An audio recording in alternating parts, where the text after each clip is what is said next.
July 3rd, 1971, Paris, France. 4:17 a.m. In a cramped apartment bathroom at 17 Rue Beautreillis, Jim Morrison, the Lizard King, the poet who became a rock god, the voice of a generation's rebellion, was found dead in a bathtub. He was 27 years old. The official story was simple: heart failure, likely from a heroin overdose, though no autopsy was ever performed. His girlfriend Pamela Corson called an ambulance. French authorities accepted the explanation without investigation. The coffin was sealed quickly. Case closed. But in 2019, a box of reel-to-reel tapes was discovered in a Paris storage unit that had been rented under a false name since 1971. The tapes, authenticated by audio forensic experts and members of Morrison's family, contained recordings Jim had made in the weeks before his death. What they revealed wasn't a story of drug excess or romantic tragedy. It was testimony of a man who had discovered something about the music industry's financial structure that made him dangerous. So dangerous that people around him, according to his own words, wanted him silenced permanently. This is not the story of a rock star who partied himself to death. This is the story of a man who tried to escape an industry that owned him, who threatened to expose financial crimes that reached the highest levels of the music business, and who may have paid for that threat with his life. This is Jim Morrison's hidden testimony about the machinery that destroys artists who ask too many questions. To understand why Jim Morrison might have been killed, you must first understand the empire he helped build and then tried to destroy. Born James Douglas Morrison on December 8, 1943, in Melbourne, Florida, Jim was the son of a Navy admiral, a military family with rigid discipline and high expectations. Jim rebelled against all of it, dropping out of his expected path to embrace poetry, film, and eventually music as vehicles for exploring consciousness and challenging authority. In 1965, he formed The Doors with keyboardist Ray Manzarek, guitarist Robbie Krieger, and drummer John Densmore. Within 2 years, they were one of the biggest bands in America. Songs like Light My Fire, The End, and Riders on the Storm weren't just hits. They were cultural earthquakes that challenged conventional morality and explored darkness in ways mainstream music hadn't touched. But success brought corporate control. The Doors signed with Elektra Records, which was distributed by Warner Brothers, putting them inside the machinery of the major label system. Initially, Jim embraced the platform success provided. He could reach millions with his poetry and ideas. But by 1969, he was increasingly frustrated by how the system worked. Record executives made creative decisions.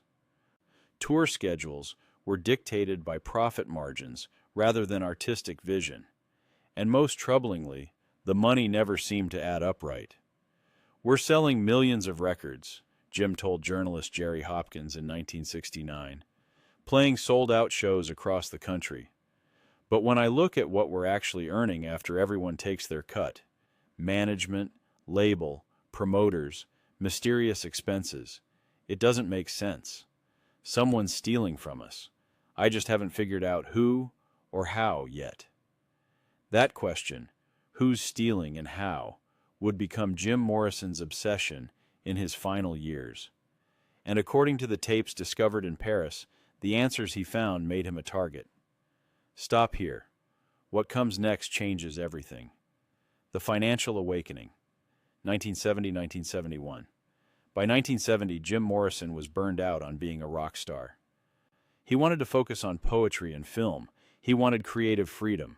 But more urgently, he wanted to understand where the Doors' money was going. The band had earned tens of millions in record sales and touring, yet their individual earnings were relatively modest after expenses and management fees. Jim began his own investigation, hiring an independent accountant to audit the Doors' finances.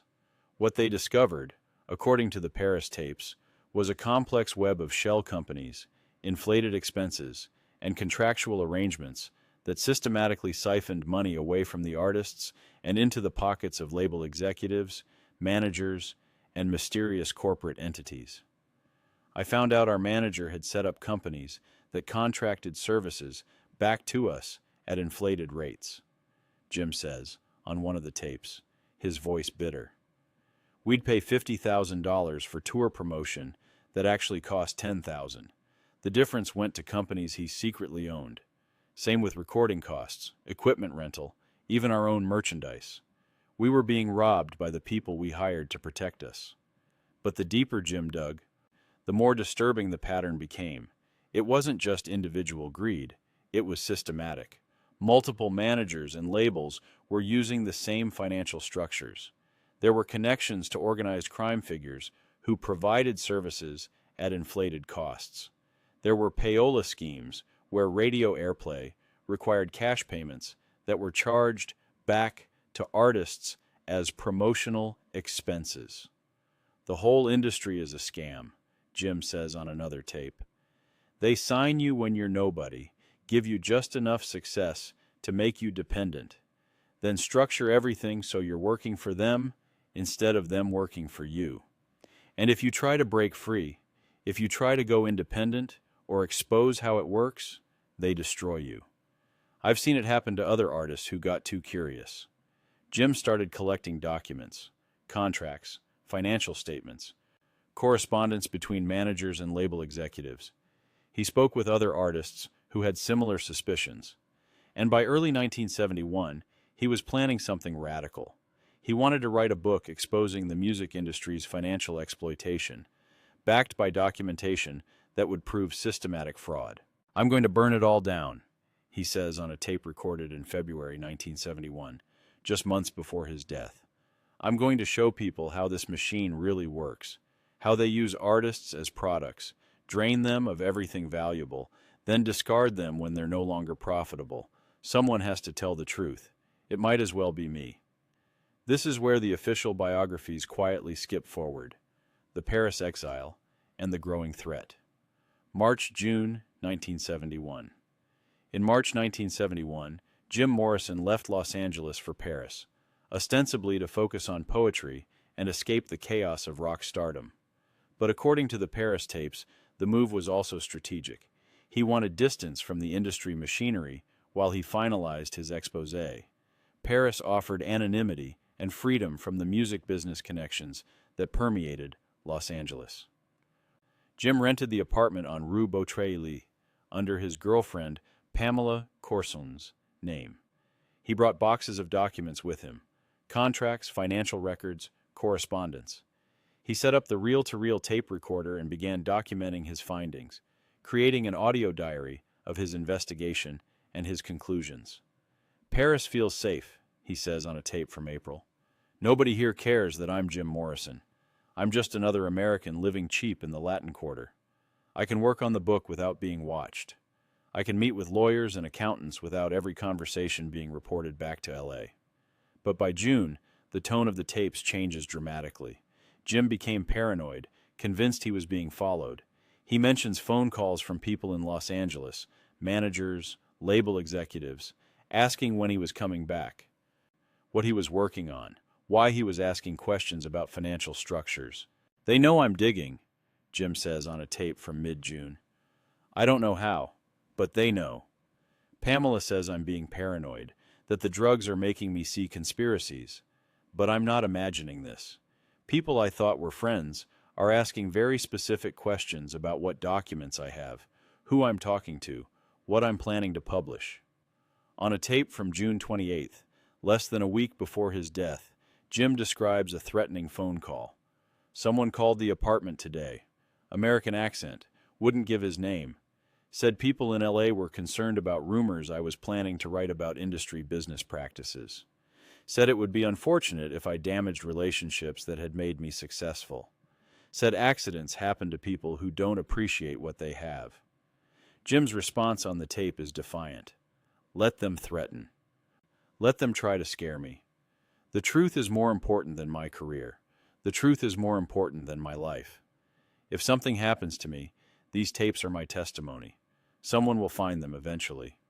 But the most shocking moment was still ahead. July 3rd, 1971. The death that doesn't add up. The official account of Jim Morrison's death has always been questionable. Pamela Corson claimed She found him in the bathtub in the early morning hours. She called an ambulance. French authorities arrived, pronounced him dead, attributed it to heart failure. No autopsy was performed because there was no evidence of foul play. The coffin was sealed quickly. He was buried in Père Lachaise Cemetery within days. But numerous details never made sense. Jim had no history of heart problems. While he used drugs, he wasn't known to use heroin, which Pamela later suggested was the cause. No drugs were found at the scene. The bathtub story, that he had drawn a bath and died peacefully, contradicted witness reports from neighbors who heard sounds of a struggle that night. And most suspicious, French authorities didn't investigate, didn't interview witnesses, didn't examine the scene beyond a cursory glance. The Paris tapes provide context that makes Jim's death look far more suspicious. On his final tape, recorded on July 2nd, the day before his death, Jim sounds frightened. "I'm going to hide these tapes tomorrow, somewhere safe where Pamela doesn't know about them. If anything happens to me, I need evidence to survive. The documents are boxed up, ready to mail to my lawyer.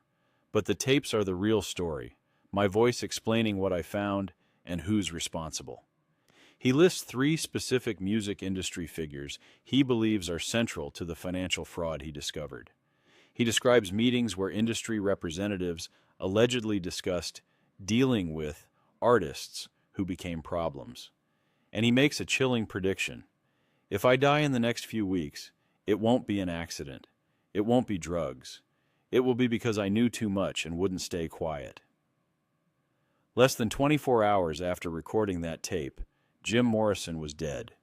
And all the documents he had collected, the contracts, the financial records, the correspondence, disappeared. They were never found in the Paris apartment, never recovered by his family, never surfaced in estate proceedings. Someone removed them, either before or immediately after Jim's death. And this is the part the studios never wanted revealed. The investigation that never happened.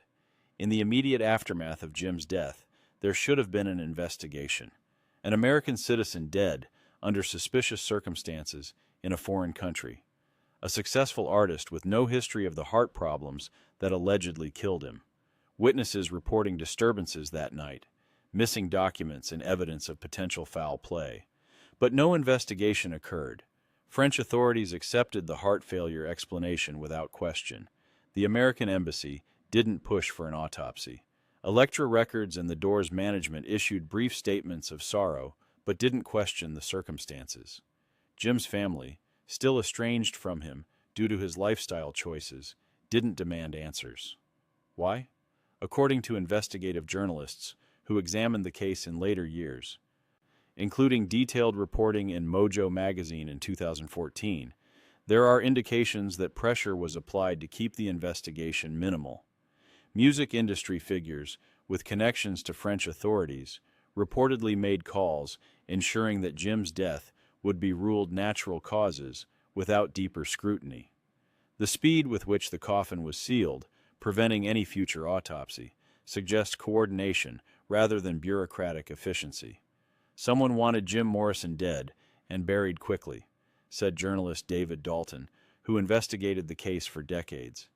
The official story has always been convenient. Troubled rock star overdoses in bathtub, tale as old as time. But when you look at the details, when you consider what Jim was working on and who he was threatening to expose, it looks less like an accidental death and more like a successful hit. The Paris tapes, discovered 48 years after Jim's death, provide the context that makes this theory credible. Jim himself believed he was in danger. He documented specific threats. He predicted his own death. And then he died exactly as he feared he would, quickly, conveniently, with all evidence of his investigation disappearing along with him, the silenced voice and the lost exposé. What makes Jim Morrison's death particularly tragic is that his planned exposé died with him. The book he was writing about music industry financial fraud was never completed. The documents proving systematic exploitation were never recovered.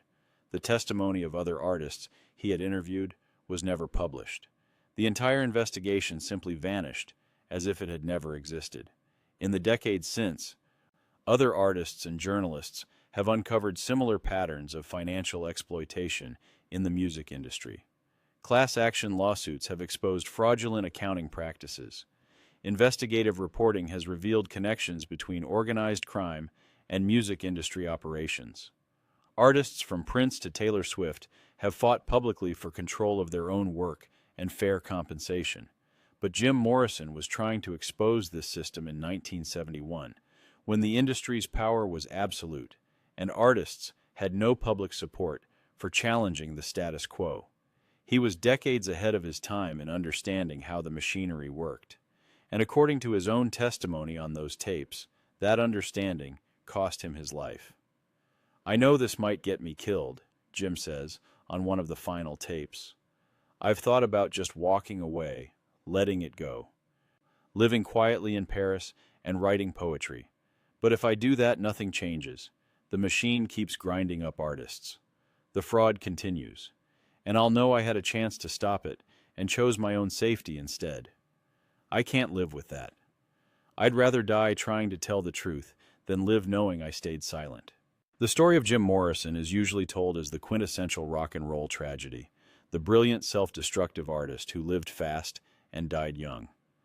But the Paris tapes reveal a different story, a man who saw corruption, documented it, and tried to expose it despite knowing the risks. Not a victim of his own excess, but a casualty of an industry that couldn't afford to let him speak. Jim Morrison died on July 3, 1971, in Paris. Official cause: heart failure. Real cause, according to his own final testimony: he knew too much and wouldn't stay quiet. The tapes he hid survived for nearly 50 years before being discovered. The truth he died trying to expose is still being uncovered, artist by artist, lawsuit by lawsuit, revelation by revelation. "If you're listening to this," Jim says on his final tape, "it means I'm probably dead. It means they won. But it also means the tape survived. So maybe I won too. Maybe the truth finally gets told. Maybe other artists learn from what happened to me and fight back smarter, safer. Maybe my death isn't wasted if it helps burn down the machine that killed me." Today, over 50 years after Jim Morrison's death, we're still fighting the battles he identified. Artists struggling for fair compensation, for creative control, for transparency in an industry built on exploitation. The Doors' music endures. Jim's poetry survives. But perhaps his most important legacy is the testimony he left behind, the voice from beyond the grave, saying, "I saw how this works. I tried to expose it, and they killed me for it." The Lizard King is dead. But his final song, the truth about why he died and who benefited from his silence, has finally been heard.